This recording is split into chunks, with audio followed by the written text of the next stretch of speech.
I'm happy to come to hang out with the New Jerseyans here. And I miss New Jersey, you know, for several years. I've never been able to come to your center.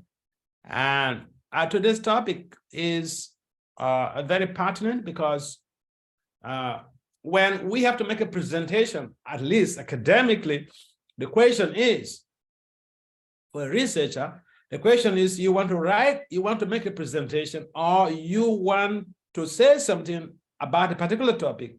What is the problem? What is the problem you are trying to address?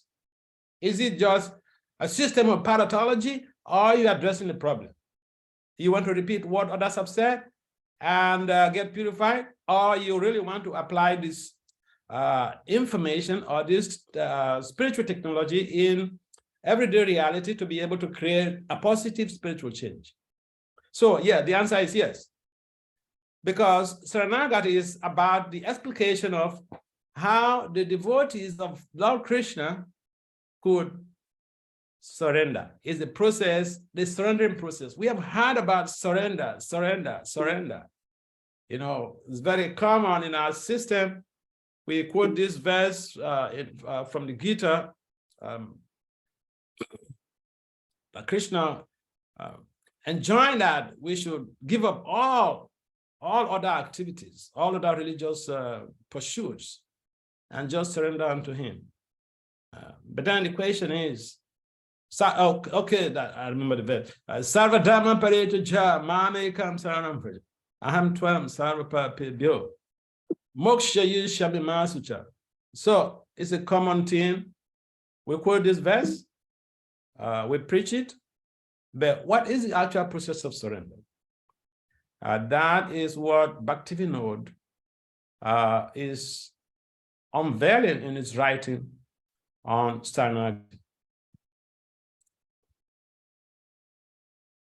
So introduction, Srila Bhaktivinoda Thakur wrote Saranagati in 1893, exploring the different ways of how the devotee of the Lord could surrender in sheer humility to Sri Sri Radha Madhava, or their lordships. And this basically is, Saranagati is a book, a song book, and in the very first song of the Saranagati, Bhaktivinoda Thakur contextualized the main contents of the text. The main contents of the Saranagati are the 6 steps to be able to attain personal surrender to the lotus feet of the Lord.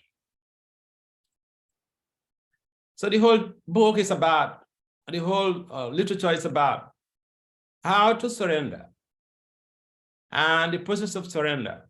So he delineated the whole process, and he provides us with strategies on how to go about with the surrendering process.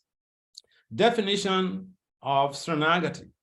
Atyanta dulabha prema kari bhare dana shikaya Saranagati bhaktera prana.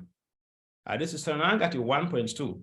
Translation. Saranagati is the very life of the devotees and the sole means to obtain Lord Chaitanya's prema, as based on how he distributed that. Lord Chaitanya, when he was on the planet, he distributed Krishna prema unprecedentedly because he did not make any demands. Krishna himself, when he was on the planet, he made some serious demands. You have to give up everything. Sarva dhamma parita ja mame karanam praja. Aham tvam sarva papebhyo moksha yisham master.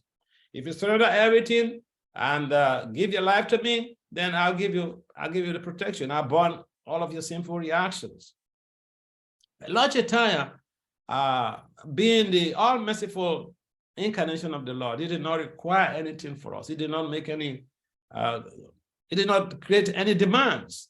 He just gave the mercy just freely. He broke the house of, the storehouse of prema, and it flows. And anyone who just wants to taste that prema could participate in the Sankirtan movement of Lord Chaitanya Mahaprabhu. So our movement was founded by Lord Chaitanya Mahaprabhu himself, the Hare Krishna movement. Yeah, we say ISKCON is founded by Prabhupada. But Prabhupada did not just create ISKCON. He was basically an agent or an agency in the hands of Lord Chaitanya Mahaprabhu to be able to spread this message of Godhead to all nooks and crannies of the universe or of the world. Saranagati means Sarvabhave Bhagavat Ashraya. For us, it implies that completely taking shelter of the Lord in all respects is what Saranagati means. This is from the Lago Chandrika Bhashya 1-2. Now, continuing with the definition of Saranagati. This is a text from the Vaishnava Tantra. Anukulasya Sankalpa Pratikulya Vivajana Rakshisha Titi Vishwaso Gopti Twe Varanam Tata Atma Nikshipa Kapanye Satvida Saranagati. Accepting everything favorable, and this is very common in the messages of Bhaktisiddhanta Saraswati Thakur. Accepting everything favorable for the discharge of the Krishna consciousness and rejecting anything that is unfavorable for executing Krishna consciousness. Being confident that Krishna is our protector. Embracing Krishna's guidance, fully offering oneself to Krishna and realizing one's lamentable loneliness. In the these are the 6 limbs of Saranagati. So this is just giving us a summary, basically a summary of all that we have to say here, because Lord Chaitanya Mahaprabhu has given us an opportunity to be able to share whatever information that we may have, but it's based on Guru Sadhu and Sasha. So here, Bhakti Vinod Thakur has given us some basic information, fundamental information on how to surrender to Krishna. And these are the supporting evidence from the Vedic literatures.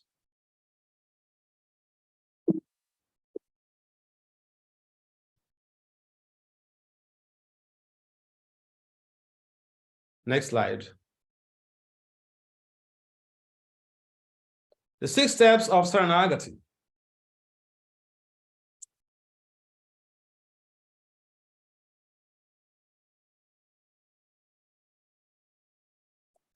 Danger, humility.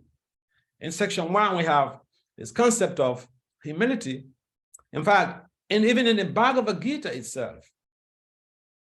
In the Bhagavad Gita itself, Lord Krishna had mentioned to Arjuna, giving Arjuna the process of how to learn from the spiritual master. And that requires, one of the prerequisites is humility. There's a process of having the face-to-face interaction, that vidi pranipatena, pariprasnena seva, or padikshantite jnana nathathadashin. So the first principle is approaching the guru, approaching your teacher, approaching the mentor, to be able to become inundated with the principles and implementation strategies of Krishna consciousness. And when we have to do this, we have to make some inquiries. We approach the person, we approach the guru, we approach the mentor, we approach the teacher with humility, but we have to also make inquiries. And these inquiries, basically, they are about how to become detached from this material world and how to become attached to the lotus feet of Lord Krishna. In other words, how we can surrender ourselves to the lotus feet of the Lord. In fact, this is the base fundamental exchange between the spiritual mentor and the spiritual mentee. So humility is very important. Atma Nivedana. dedication of the self. Now, one may query dedication of the self. What does it imply? Because even Prabhupada mentioned in one of his purposes in his writings how the self is defined or understood by different people based on their the modes of material nature that govern their lives. For instance, people in the mode of goodness, they understand the self to be the Atman or the pure spirit soul, which is characterized by Sakshit Ananda. And those who are governed by the mode of passion, they understand the Atman to be the whole body. So for the devotee, basically the functional connotation is that of the mode of goodness. And so we understand that we are not his body. We are the pure spirit soul, part and parcel of Krishna. In fact, Lord Krishna mentions in the Bhagavad Gita, he said, Mama evam so jiva loke, jiva bhuta sanatana, that we are all part and parcels of Lord Krishna. And so what does the part and parcel do? Okay, the hand, the different limbs of this body, they help to serve this body. And from that, the stomach is fed. And from the assimilation that accrues from this from digestion in the stomach, the whole body is nourished. So, in a nutshell, if you have to compare the biological connotation of feeding the body and nourishing the body, we understand that if any limbs of the body says, for instance, goes on strike, says, I'm not going to serve the mouth. So the hand says, I'm not going to serve the mouth. I'm not going to give anything to the mouth. I'll just eat the food myself. I think the hand will suffer and the whole body will suffer. And therefore, the dedication of the self to Lord Krishna, dedication of our individual self to Lord Krishna in service, in devotional service, becomes a synchrono. Gopti Twe Varana, accepting the Lord as one's only master. Now, we tend to have too many masters on this planet or in the global society. We have your boss, you have your teacher, you have so many people that are our masters, and we serve them, no problem.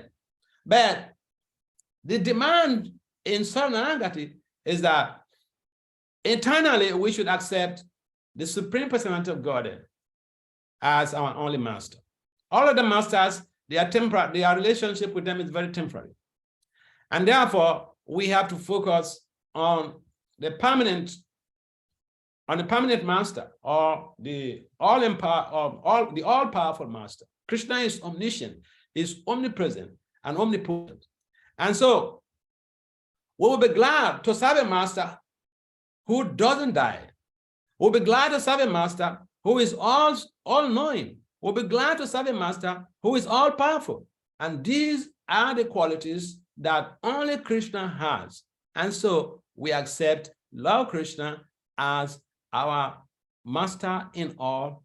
Therefore, we feel secure in respect to acceptance of a living being as a master, but we accept Lord Krishna as a master in providing, in the provision that he is all-powerful, he is all-knowing, and he is all-knowledgeable. And therefore, whatever we want, he already knows. But does that really mean that we should not acknowledge what we want or what we need? We should, because that is the essence of the Bhagavad Gita, where Arjuna was confused and he has to ask for clarification. And also in the Srimad Bhagavatam, there's so many prayers by devotees to the Lord. And so if we understand in principle that accepting the Lord as one's only master is the ideal life to live, we will not have any anxieties. Oh, yeah. Avasya Rakshibe Krishna, Vishwasa Paladam. Faith that Lord Krishna is the guaranteed protector. We are looking for protection. When the police comes around to protect us, but we don't even trust the police. And so we look for protection from someone who we can vouch for that he's not biased and he's not corrupt. We look for protection. If we look for protection from the president of the country, say in the United States, you look for protection from President Biden. It's a temporary position. After 4 years, his fate will be determined for that, whether he's going to be able to allow to be the president of the country or not. Or is he free from corruption? Is he able to control his sensory modalities? We have faith in someone who will not disappoint us. How many of us had faith in people that disappointed us and we feel completely devastated? That is the nature of faith. Because where we put our faith, we must make sure that that personality is free from vices. That personality is able to give us the protection from enemies. That personality, and we find this in Krishna, that so many demons try to attack Vrindavan, but even as a teenager, as a young boy, even as a child, he was able to provide that protection that was needed for the inhabitants of Vrindavan. And if an individual basically understands that Krishna can do anything and everything, Krishna has been protecting his devotees since time immemorial. And he mentioned also in the Gita, he will protect us even from our sinful reactions. Sinful reactions are basically, in most cases, indelible. We will perform all different types of yoga, we will still get our sinful reaction. But absorption in devotional service is what enables the nullification and the destruction of or protection from our own sinful reactions. And Krishna guaranteed it in the Bhagavad Gita. He did not just create a bluff. And so, if we put our faith in Lord Krishna as our guaranteed protector, we will not be losers. Bhakti Anukul Matra Karriera Swikara. Accepting favorable habits or favorable things towards devotional service. Now, there are so many things that we may say, just like the Mayavadis. Prabhupada was giving an example. Mayavadis may reject even money. And Prabhupada would say, give me the money, I will use it in service of Krishna. For the Mayavadis, money is Maya. But for the Vaishnava or the Vaishnavi, for the pure devotee of the Lord, of Lord Krishna, anything could be used in the Krishna service. In fact, even in India, prior to the appearance of Bhaktisiddhanta Saraswati Thakur, sadhus were not using vehicles, but he started using vehicles, and people criticize him. But the whole idea, the whole thing is that what was the use? I mean, what was he using the vehicle for? To facilitate the spreading of Krishna consciousness. So whatever we see, and we have a big project in Mayapur is coming up, the TOVP. So why don't we just be, why don't we just, sit down one place or go into the forest and then, chant Hare Krishna and be happy? So even these big projects, they are meant to facilitate the preaching. They are meant to bring people who are hitherto only interested in gigantic projects to come to Krishna consciousness and be able to serve the Lord in their own capacity. And therefore, Bhaktisiddhanta always had emphasized the idea of accepting favorable things for the advancement of devotional service and rejecting unfavorable things that that create incoherence on our path to spiritual maturity. Next. Bhakti practical bhava vajana gikara, rejecting unfavorable habits or unfavorable things in devotional service. I already mentioned that. So after these sections, Bhakti Lasa sings of the hankering of devotional service. Siddha Lasa, I mean, these are all part of the literature as exposed by Bhakti Vinod Thakur. Next.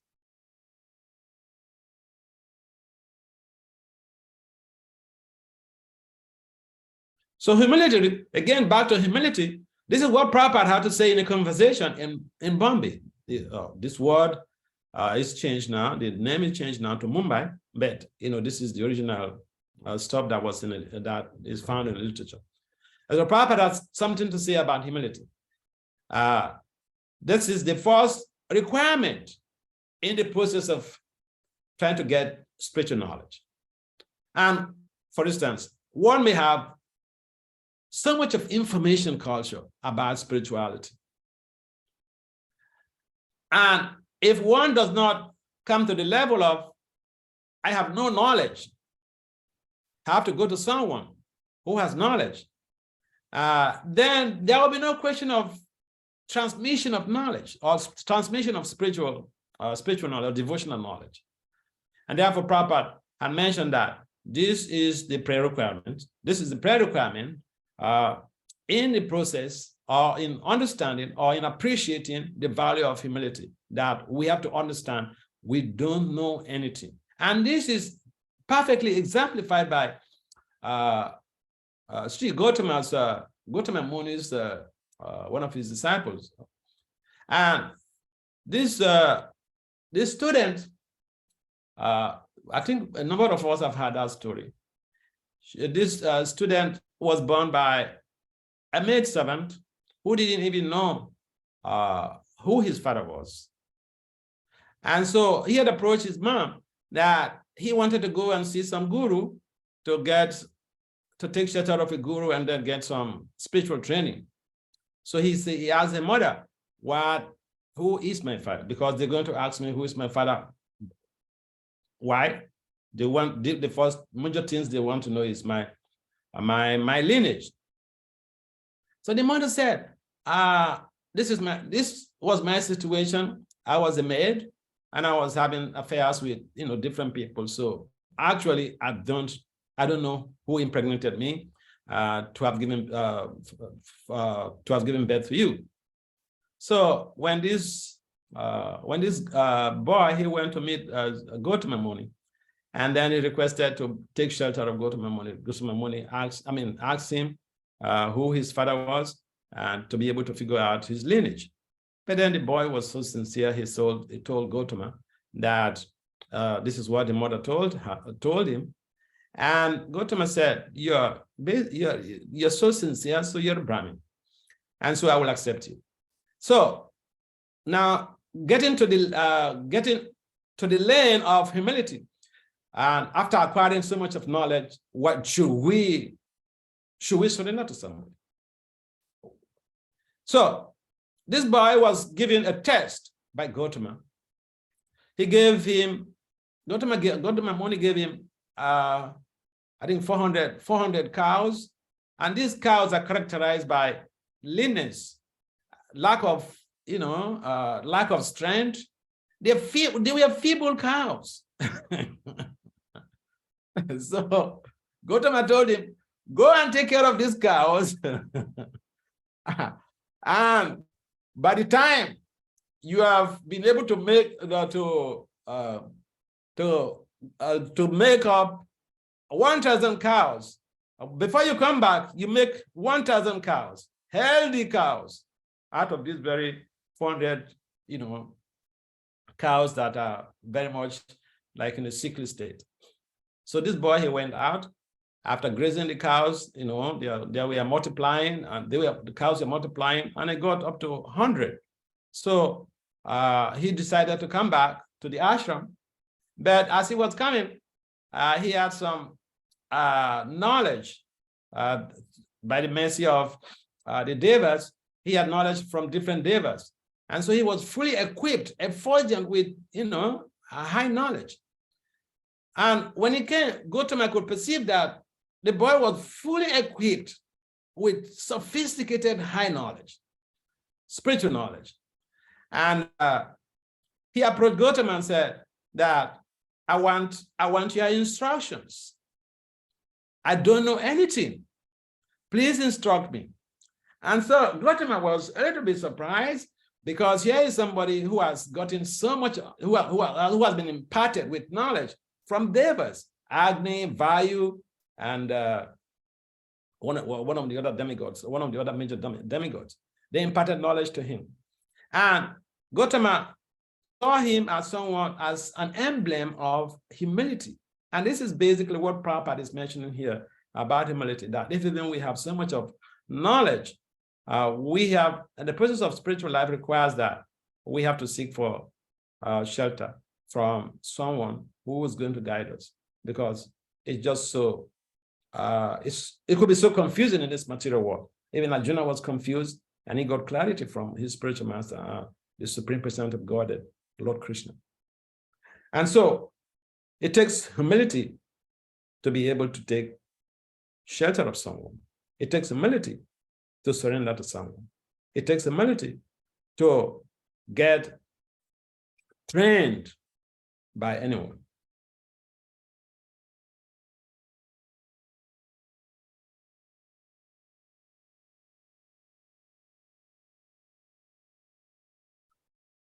Next step. Okay, I think that basically brings us to the last phase of these steps in Saranagati. And therefore, if someone has some questions, we are open to questions. Thank you so much, Maharaj. Before we go into questions, I just want to do an announcement. So as today is Ekadashi, after the class, we'll have Ekadashi story reading. Let me share.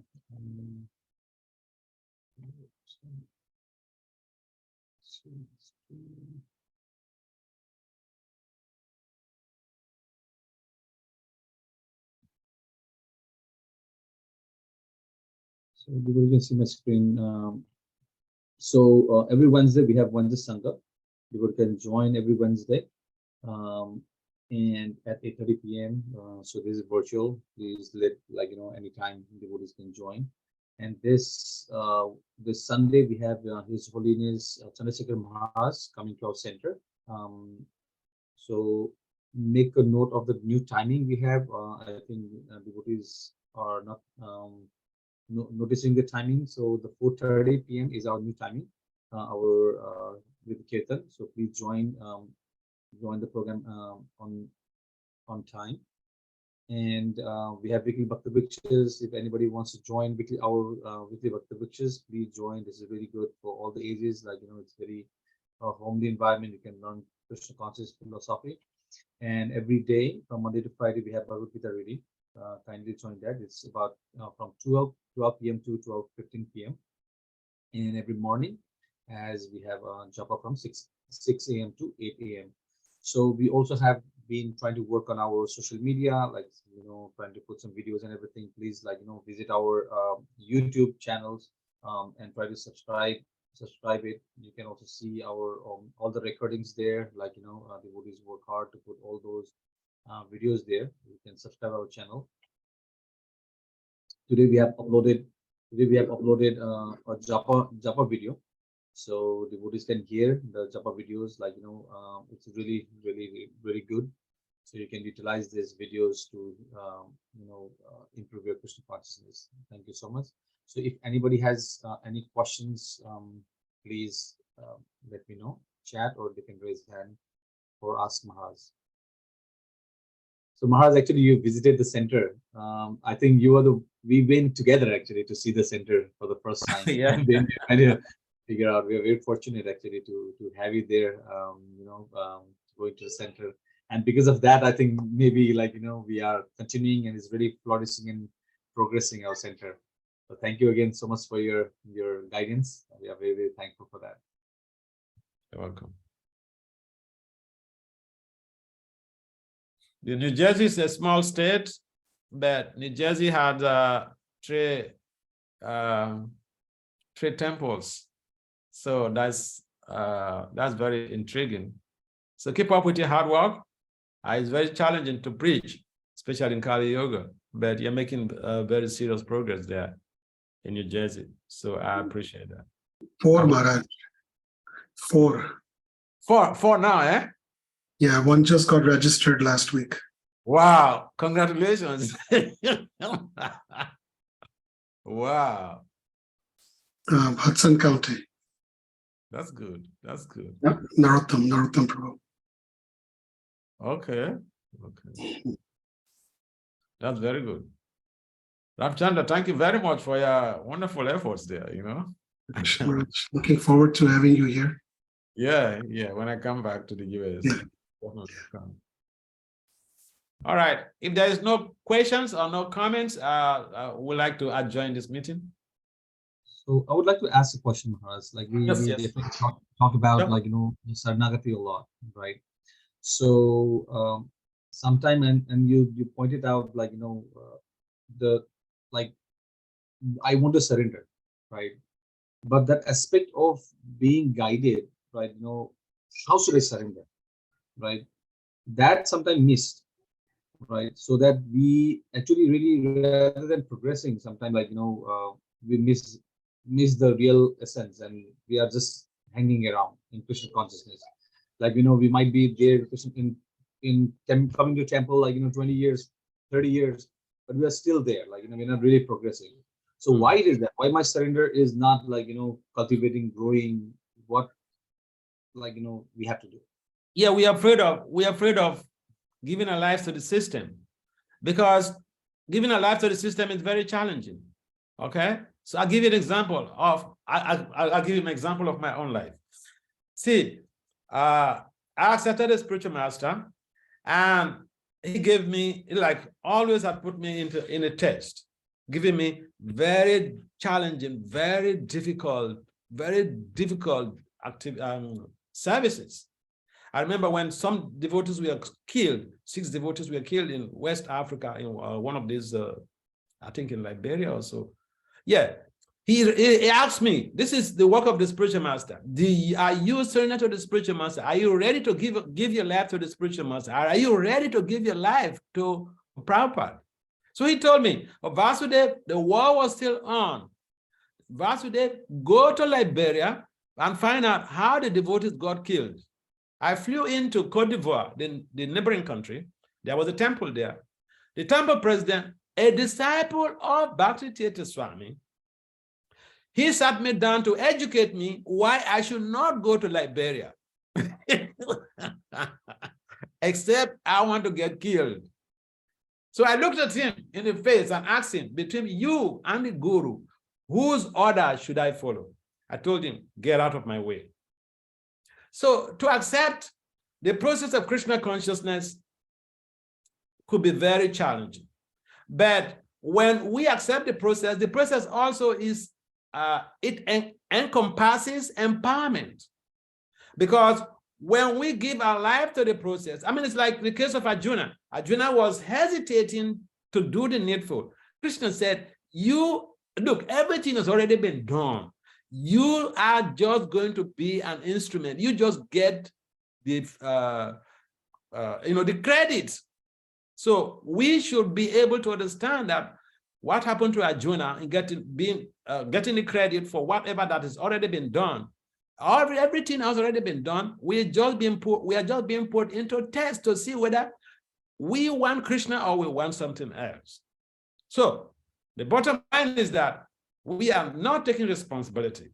First, we are not taking responsibility of our lives. We are not taking responsibility of our families. We are not taking responsibility of the devotees in our communities. We are not taking responsibility of friends who come around. So there are so many things. And therefore, because we don't risk our life to spread Krishna consciousness, we don't give quality time to people, we are so reserved, and therefore we are also checkmated from making rapid progress. See, we read about the 10 offenses every day, and our system have seen in a number of the temples I've been to on this planet that we are doing the japa, and even very senior people, they have their phone in their pocket and they're waiting for calls to come in and to pick the call.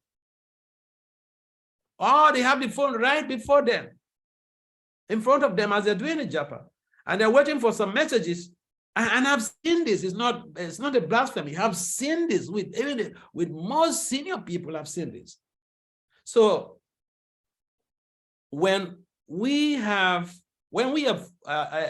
just newly wedded, we go for honeymoon, and that during that honeymoon, we don't want any communication to come in or to go out. It's between myself and my wife, or myself and my husband. So Krishna consciousness means that, especially when we have to do our japa, it is a honeymoon between you and Krishna, and just 2 hours we should give to Krishna. And so if we take this process seriously, we can make progress. And the most fundamental strategy is that of the chanting. What time do we wake up to chant? This is recommended. We have to chant during the Brahma Muhurta hours to be able to get the full benefits, to be able to get the empowerment to preach, to be able to get the sustainable faith we need to thrive in Krishna consciousness. So yeah, we may make different complaints why we are not making progress, but it's just, we are the cause of the problem. And so we have to create a positive change by reinventing ways on how we can change our behavior in Krishna consciousness. We should follow the simple thing that Prabhupada has given to us.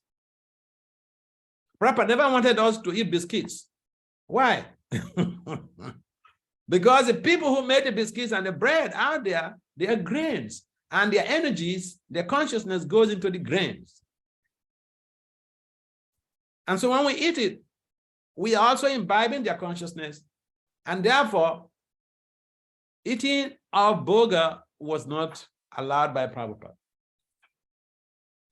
And so the whole process is simple, but we may want to water it down to suit our purpose, or we may want to have selective hearing processes, but we should also absorb everything wholesomely so that we can make some healthy progress sustainably.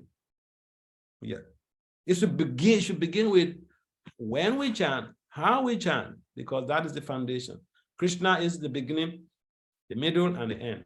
In fact, what we remember at the time of death will be determined by how we practice our sadhana now. Does that make sense? Definitely, Maharaj. Thank you again so much.